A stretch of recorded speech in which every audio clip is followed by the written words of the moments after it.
Saudações, eu sou o Android e nesse vídeo eu vou fazer o iceberg de Ren e Stimpy. Então chega de enrolação e vamos lá. Camada 1, a superfície.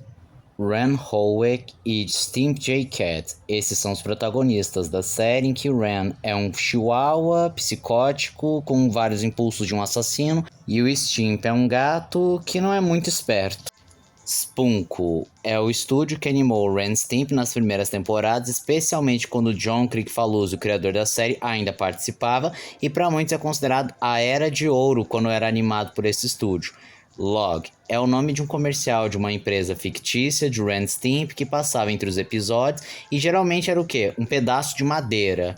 Happy Happy Joy Joy é uma música muito conhecida em Ren e Stimpy que virou um meme, inclusive aqueles que nem conhecem Ren e Stimpy provavelmente conhecem essa cena do Happy Happy Joy Joy. Homem Torrado em Pó, do original Polarized Toastman, é o principal super-herói desse universo, sendo uma paródia dos super-heróis, e ele é um homem, ou melhor dizendo, uma torrada gigante com o corpo de um super-herói.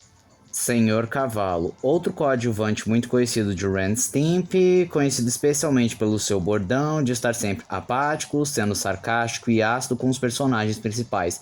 Muddy Mudskipper, para muitos é considerado o terceiro personagem secundário mais conhecido, e ele é uma espécie de celebridade no universo de Ren e Stimpy, protagonizando vários episódios. Camada 2, Águas Rasas. Games Animation. Esse foi o segundo estúdio a animar as outras temporadas de Ren e Stimpy e para muitos a qualidade caiu bastante, especialmente porque não tinha os charmes das primeiras temporadas.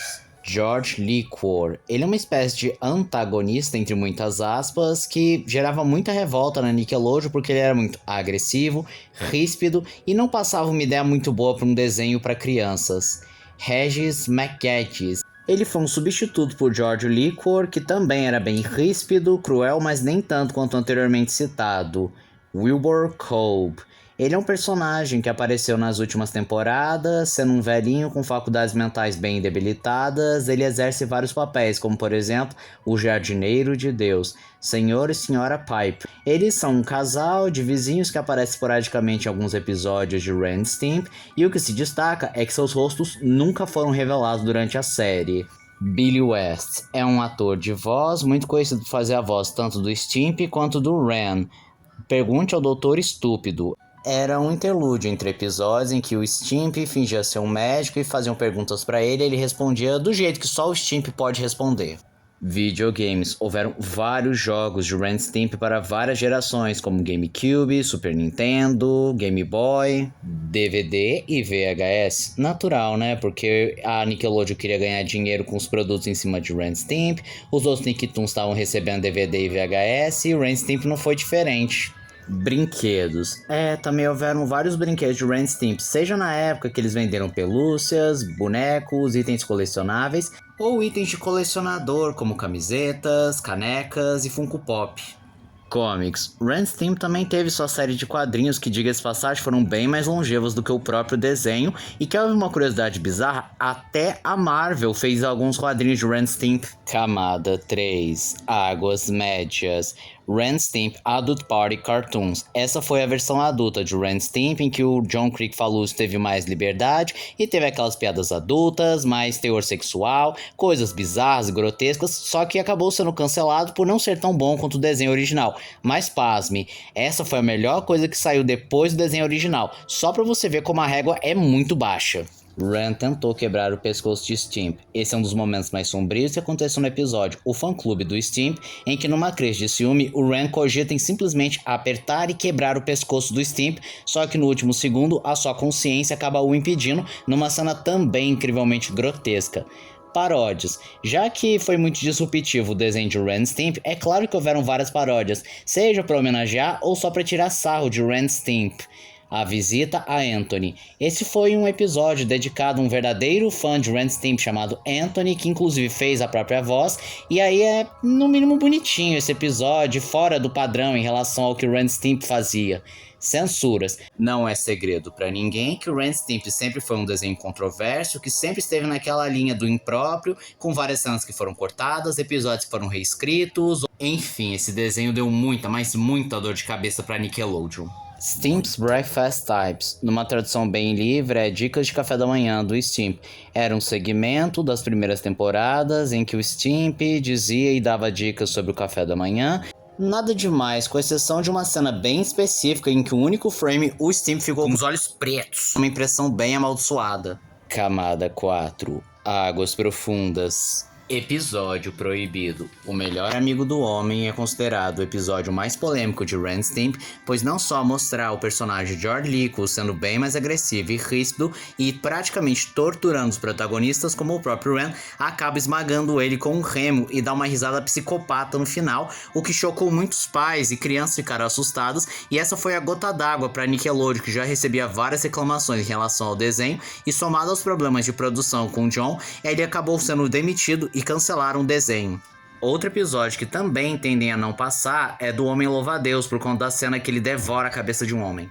Reboot. Acabou sendo vazado que no início de 2020 estavam pretendendo fazer um reboot de Ren Stimp, só que a recepção foi bem negativa, melhor dizendo, foi mista, com vários críticos apontando que o reboot não capturava a essência da série e por conta dessa recepção não tão positiva, o reboot não viu a luz do dia.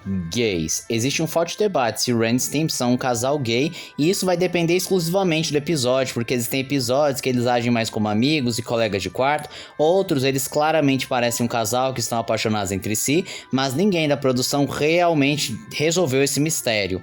O rabo do Ren. É uma curiosidade bizarra, pois dependendo do episódio, ou o Ren vai ter um rabo bem grande, ou ele não vai ter uma cauda. Créditos de Big House Blue. Primeiro, o que é esse Big House Blue?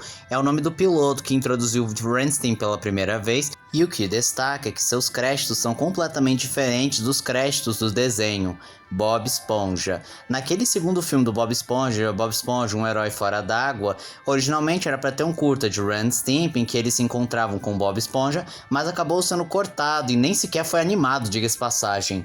Have Yourself a Stink Little Christmas. Foi um VHS de especial de Natal com 2 curtas de Ren Stimp. Homem-Aranha. Acredite se quiser, mas o Homem-Aranha existe no universo de Ren Stimp, porque isso foi possível, já que, de novo, Ren Stimp teve HQs publicadas pela Marvel. Raymond Spoon. Esse é um pseudônimo adotado pelo John Kricfalusi quando ele não ficava satisfeito com o episódio, então ele tecnicamente tirava o nome dele da produção. Ren busca ajuda. O nome é autoexplicativo. O Ren vai buscar ajuda com um psicólogo em que ele vai contando a sua infância extremamente violenta, sádica, que ele torturava animais e termina com ele matando o psicólogo. É um episódio bem grotesco e bizarro. Cena do futebol. No episódio Fake Dad, aquele episódio que o Ren adota um adulto achando que é uma criança para que ele seja pai, era para ter uma cena maior dele jogando futebol americano, só que acabou sendo cortado, o que tirou completamente a ideia de ser um especial e virou apenas um episódio de 11 minutos. Ralph Baskins, lendário animador que já emprestou sua voz para o chefe dos bombeiros e já apareceu em live action em um dos episódios de Ren Stimp. Gravidez do Stimp. Esse episódio é altamente explicativo. O Stimp fica grávido e passa pelo milagre de uma gravidez. É um dos episódios mais bizarros e estranhos, principalmente daquela versão adulta de Ren Stimp. Camada 5. Escuridão total. Fada da Cabeça Sangrenta. Um personagem um tanto estranho de Ren Stimp, que é uma paródia da Fada do Dente, em que você coloca uma cabeça sangrenta na sua cabeça, a fada aparece, pega a cabeça e coloca uma moeda no seu ouvido. Reverendo Jack. Ele é um personagem peculiar e estranho que aparece nas últimas temporadas, e o seu peculiar é justamente ele ser uma paródia caricata do próprio John Kricfalusi, e os momentos que ele aparece fazem referência aos problemas e polêmicas envolvendo seu nome. The Widener's Adventure. Esse foi um episódio planejado já na primeira temporada, mas acabou que a Nickelodeon vetou. O John tentou mais uma vez lançar, só que naquela versão adulta, mas também não veio à luz do dia. Mas dá pra você saber do que se trata, é só pesquisar na internet o nome. Life's a Suck, numa tradução literal é A Vida é uma Droga. É um episódio que o Ren tenta convencer o Stimp de que a vida é uma porcaria, contando um monte de histórias tristes, inclusive a revolução ou a fuga das crianças em que elas tentaram fugir para a liberdade, mas foram capturadas e escravizadas. E por conta desse histórico bem sombrio, esse episódio nunca viu a luz do dia, apesar de que muitas pessoas da produção afirmam que esse é o melhor episódio da série. Kurt Cobain. O vocalista do Nirvana era muito fã do show e reza a lenda que nos anos 90 ele apareceu no estúdio da Nickelodeon querendo lançar uma música inédita para o desenho, mas acabou sendo recusado. A história é fortemente defendida pelo dublador Billy West, só que não existem provas concretas de que ele realmente fez uma música para Ren Stimp. John Kricfalusi, criador de Ren Stimp, ele simplesmente teve muitos problemas na Nickelodeon desde a época da produção, porque ele atrasava prazos, brigava com executivos, tinha muitas brigas em relação à censura e o conteúdo não ser indicado para crianças.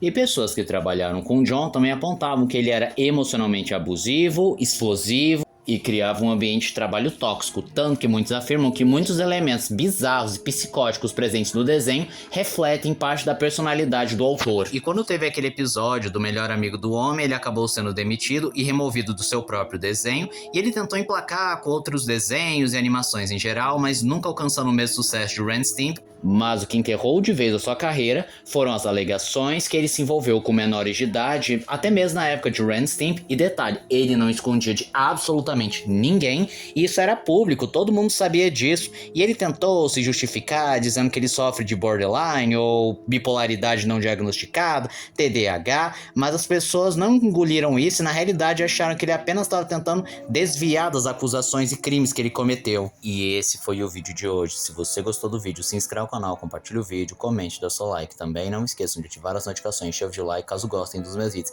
E se aparecer a opção repar pra você, hype o vídeo, isso ajuda bastante. Se puder, vire membro, ajude o canal. Então eu sou o Android, digo tchau.